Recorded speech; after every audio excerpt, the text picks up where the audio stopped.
Hi there, Aries. Thanks so much for tuning in. I'm Astrogirl, and we are looking this week at October 12 through October 18. And on Monday, October 12, there is a new moon in Libra lighting up the sky. And of course, new moons are all about new beginnings. And we had the full moon, total eclipse, supermoon in Aries at the end of September, September 27. I'm sure you remember that. And so now this is kind of the way of saying that's over and done with, and Mercury is finally moving direct. Mercury was out of phase for 3 weeks until October 9. However, many astrologers say Mercury stays in a holding pattern, a stationary pattern, a few days longer. And so hedging your bets, let's just say that Mercury is finally moving forward this Monday with that new moon in Libra, your one-on-one relationship zone and your opposite sign. It's that time of the month to start over again, Aries. And this week, the Libra new moon, along with Mars, your ruler, and Jupiter, and Pluto are all on hand to help you do it. The week starts off on Monday, October 12, with the new moon in Libra versus Uranus, the planet of unexpected happenings, which is in your sign for the rest of 2015. Since Libra pertains to all kinds of relationships, business, personal, real, or even virtual relationships, this new moon is the right time to find new ways to make those relationships work. But the Uranus involvement that began last week makes this a new moon with some surprises in store.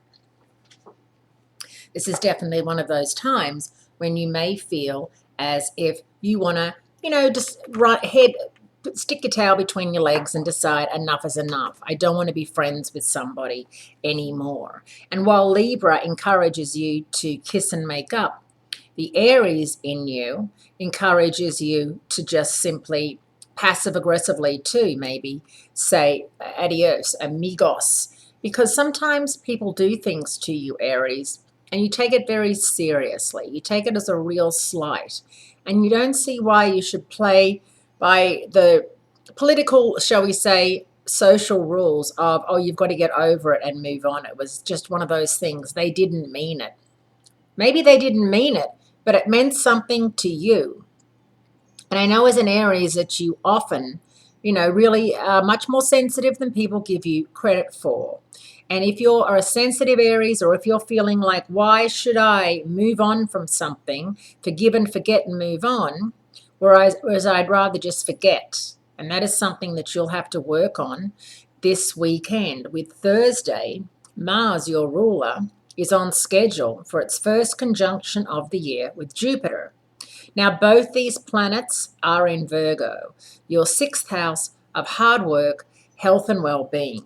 It's in your best interests to work these things out, especially with that new moon prompting you to forgive and forget. Then Mars and Jupiter come along and say, well, it's going to take this much amount of work to do that. Although these Jupiter-Mars meetups are brief, they're important because they only occur once every 2 years. Enthusiasm runs high, and this energetic combination of action, which is Mars, and optimism, Jupiter, provides you with the right stuff to stretch out and grow. So really, Aries, see how you feel. See if you feel as if you can forgive and forget and move on. And if that's something you feel good about, well, that's great. If you feel like you want to throw in the towel and walk away and never speak to or deal with that person or those people again, that's great too. It's your decision. Have a wonderful week. Great speaking to you, and I do look forward to speaking to you again next week.